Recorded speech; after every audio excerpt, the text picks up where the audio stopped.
in Chicago, and you're thinking we might get Deshaun Watson, we might get Russell Wilson, and our general manager is talking about our terrible quarterback situation of last year and keeping the worst one.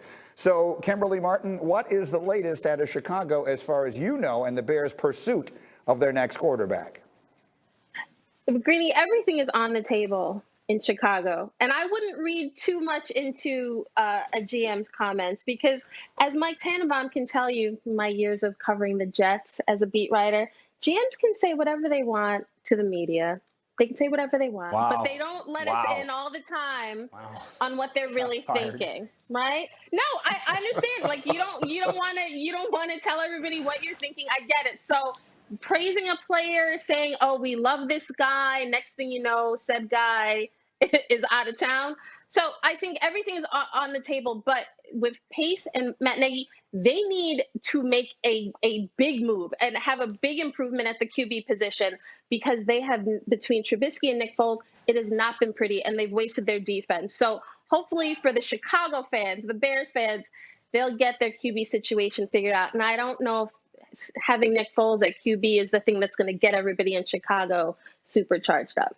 Mike Tannenbaum, the problem you have if you're the Bears is what you have to offer. Like you look at some of the teams that are in this trying to get quarterbacks. They have high draft picks. They have multiple draft picks. The Bears don't have that kind of stuff. If you're Ryan Pace and you are basically generally managing to save your job, how are you going to do it? Well, I'm going to try to leverage everything I can for the future and tell the Seattle Seahawks, whoever you want on this team is available. Because if we have Russell Wilson, we create an aura of association. Let's just go to Tampa Bay a year ago. Tom Brady goes there, LaShawn McCoy, Rob Gronkowski, Antonio Brown. If Russell Wilson goes to Chicago and you lose all those picks, you're going to recoup it in the veteran free agent market, and you change the trajectory of your franchise for the next 5 to 7 years. So I do agree with Kimberly. Ryan Pace has to come out and say, hey, you know what, Nick Foles is okay because he needs a quarterback in that seat right now, but he is scouring. He's not calling. He is scouring to try to save his job and exhaust every option he can. How should this play out, Danny? The Bears should not hang up the phone. I mean, you make the call and you stay on until someone says yes in Seattle. I mean, I agree. I think that Matt Nagy and Ryan Pace have to ask themselves, what question do they want to answer? Where am I going to work in 2022? Or how do I build a team without 3 first-round picks? Which one do you want to answer? That's simple for me because, I mean, what are we talking about when it comes to should they call? Absolutely. And should they hang up? No. What do you want? Who do you want? Whatever it takes. I think Mike T makes a great point. When you get Russell Wilson, there's going to be maybe Allen Robinson more likely to stay. Hey, Allen, I know you're a free agent. How about you stay with Russell Wilson? Done. Cool. I can stay with Russell? Done. I've never had a quarterback like that. And then also look at the division. While Green Bay sits at the top, there's question marks in Minnesota and there's question marks in Detroit over the next 5 years. You now have a quarterback that you feel really, really good about. We have as good a chance of anybody of winning our division for the next 5 years. And so Chicago, to me, is the one team that should be calling, going, guys, how are we making this work? Because I don't want Dallas to get on the phone with them. I'm not allowing you to say no to me. And to your point, Mike, about the aura of association, the sooner you do that, the better, because it gives those other veterans time to make that decision if they know who your quarterback is going to be. Very quickly, just to what Kimberly said, Mike T, can we just acknowledge it now? You were the general manager of the Jets when she was covering the team. Did you lie to her? Were you lying to Kimberly Martin with the things that you said to her? Tell the truth. I was making sure that she could fill up her notebook, and we were exhausting all our options. So, you know, under every rock, couple different audiences we were trying to manage. You're lying right now. Now you're not only lying to Kimberly Martin, you're lying to me. I'm disappointed. To want to go away. So before we get to the newest developments, Kimberly Martin, let me just ask you, is there any latest here on their negotiation? Do they seem to be any closer to getting a deal done? As of right now, Greeny, there is no new developments. Both sides have said they want to remain together. The Cowboys are committed, say they're committed to Dak, but there has been no movement. Like you said, the Cowboys have until next Tuesday. That's when we expect them to tag Dak, to give themselves more time, so they have until mid-July to get a long-term deal done. But so far, no movement. Okay, so that's basically the same thing. We could just tape that and keep playing it over and over again, and we could have just basically going back. record me saying that until. And when we could date it, like a year and a half ago, because that's been the situation. But here's where this got interesting over the weekend. But I'm putting this together with the Russell Wilson thing. Michael Irvin, Cowboys legend, sees the situation and sees an opportunity. Here's what he said to Sports Illustrated, quote, "Quarterbacks suddenly have the power to leave a team. That also means they have the power to come to a team. Russell Wilson wants Dak's chair." Well, isn't that fascinating?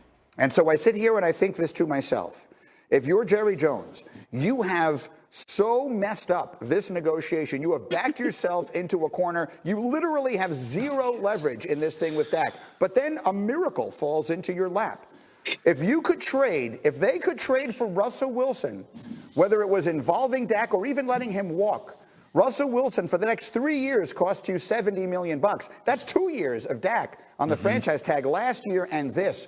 You could pull the ultimate Houdini act and actually turn this terrible situation into Russell Wilson. It would be the great win you could ever possibly imagine. Dan Orlovsky, it's out there. Michael Irvin is fanning the flames. What do you think?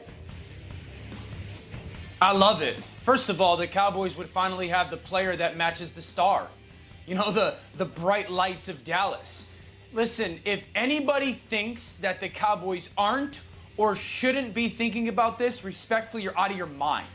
This is a better player that is going to be cheaper for them. Yeah, it's going to cost you a lot, but if the Cowboys really, really, really wanted Dak Prescott, he would already be under contract. And I think that there's a lot of reality to this. And the last thing I would say is this. Someone needs to tell me how the Dallas Cowboys are going to pay Dak Prescott more money this year than he wanted last year with less money to work with. So this gives the Cowboys like the get out of jail free card. This gives them the opportunity to get the superstar at quarterback that Jerry Jones has wanted since Troy Aikman, so to speak. There's a reality to this, Greeny. I absolutely believe it. I mean, it would just make all the sense in the world. Mike T, work us through this here. You're Jerry Jones. Again, you've negotiated yourself directly into a corner. But if you could somehow emerge with a player who is, I think, inarguably better and definitively cheaper, it would be extraordinary. Can he do it? Absolutely he can. He can call up Seattle and say, hey, we'll give you 3 number 1 picks. Look at our roster. We'll put in another good young player, whoever that may be. And absolutely they should do this. And this is, there's also a great intangible going on here, which is the old Coach Parcells line, hey, Dak, if you're looking, we're looking, so everyone's looking. And it does create a little bit of a sense of urgency now for Dak Prescott. Like, well, wait a second. If I'm going to get paid, maybe I'm not going to get paid here. And I got to really think about moving to a new city. So absolutely they should do this, Greeny. And from a negotiation standpoint, it does pivot leverage a little bit that, like, well, wait a second, Dak. You have options, we have options, so we all do. Now let's sit down and see what we can hammer out, because if not, I'm going to trade whatever it takes to go get Russell Wilson. That's a really interesting and important point, Kimberly. You were talking about it this morning, that at minimum, this does create some leverage where there appeared to be none. Yeah, whether a trade gets worked out between Seattle and the Cowboys remains to be seen. But at the minimum, Jerry Jones can at least use Russell as a chip in his negotiations with Dak. Both sides have said they want to be together, that they're committed long term. But if you're Jerry Jones, you can say, hey, there are other options. Bring us to the, let's get to the table and let's come to an agreement that makes sense for both sides, not just what you want, Dak. Because, as you see, somebody like Russell Wilson, he could be made available. However, the big could. Is Seattle going to trade Russell Wilson? People around the league are skeptical, but crazier things have happened, Greeny. Crazier things seem to be happening daily in the National Football League right now. That's the point. A year ago, we wouldn't have even bothered having this conversation. But we just read the quote directly, Danny, from Michael Irvin. Quarterbacks are driving all of this. They're making it happen. And if Russell Wilson wants it to happen, then it can happen. Yeah, there's no doubt about it. Greeny, I'd say this. If I'm Dak Prescott, I want to know, I want my reps, I want my agents figuring out if Dallas has made any kind of call to Seattle. If they have, I'm done. I'm not signing a long-term contract with you. There's only so many times that you could technically disrespect me or technically flirt. That is such a shame that we lost Dan. Leave him up there. I love the frozen photo, though. Let's put a clock underneath it, and we'll time